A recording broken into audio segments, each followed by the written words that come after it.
Hi there. In our last section, you learned about different types of numbers. In this section, you are going to learn how to define a complex number. So let's begin. Defining complex numbers. In order to define a complex number, what I'm going to do, I'm going to consider an example first. So this is my expression x squared plus 1 is equal to 0. What I would like to do, I would like to solve this quadratic equation. So in order to solve that, I need to get rid of 1. And to do that, I'm going to subtract 1 from both sides, and if I do that, I will cancel this thing out and I will get x squared is equal to -1. So as you can see, x squared is equal to -1, where right hand side is a negative number, and if we find the square root of a negative number, we will get x is equal to plus minus square root of -1. As we know that there is no square root of negative number, what I mean to say that we cannot get a real number for a square root of negative number. So what I'm going to do,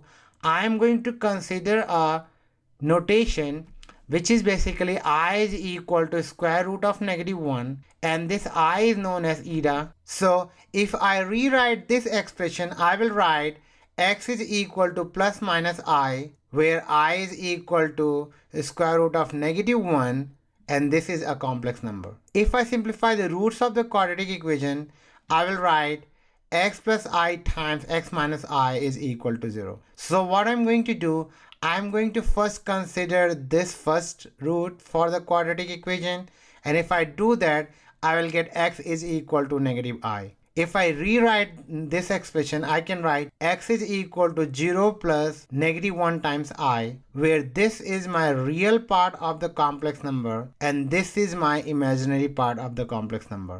And always remember that imaginary part of the complex number is always with I. So I can rewrite x is equal to real of x plus imaginary of x. So if I compare these two, I can write real of x is equal to 0 and imaginary of x is equal to -1. And if I want to rewrite these numbers like real and imaginary part of the complex number in terms of the ordered pair, I will write ordered pair is equal to 0, -1. Now it's time for us to solve the second root of the quadratic equation, which is x minus I equals to 0. So if I do that, I will write x is equal to I, and this is basically x is equal to 0 plus 1 times I. So this is my real part and this is my imaginary part of the complex number.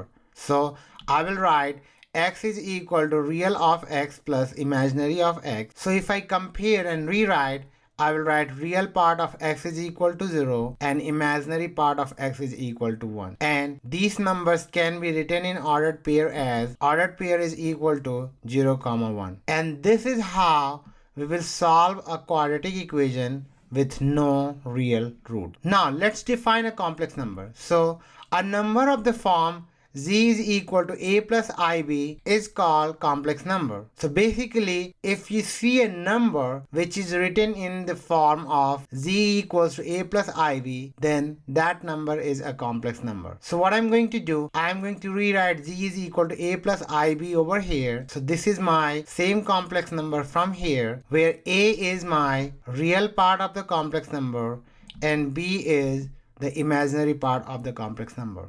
So if I have to write the real and the imaginary part after extracting from the complex number, I will write real part as real part of z is equal to a, where z is a complex number, and imaginary part of the complex number z is equal to b. So basically, as we can see, a complex number is made up of real and imaginary part. Now let's consider an example to understand the complex numbers. So the example is, describe the complex number z is equal to 5 plus 7i.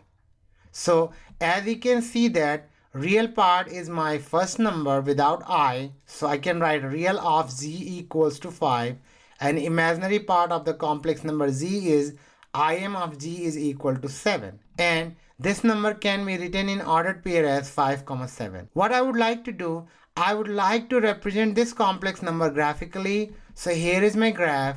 This is my x-axis, this is my y-axis, and this point is the point of intersection of x and y, which is O, and which we call origin. I want to graph this ordered pair 5, 7 So I'm going 5 along the x-axis, 1, 2, 3, 4, 5, and then the 7 along y.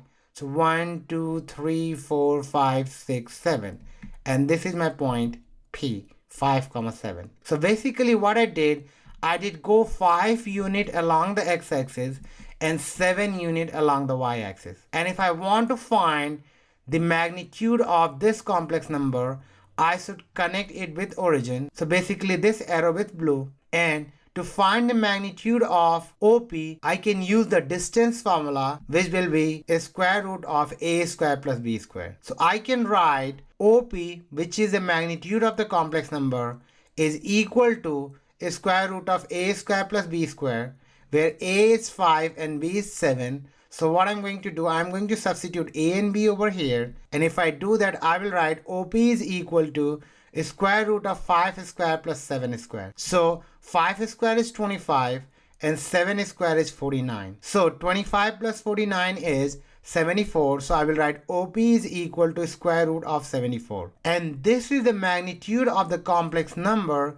Z is equal to 5 plus 7i, which is over here. And this is how we will find and describe the complex numbers.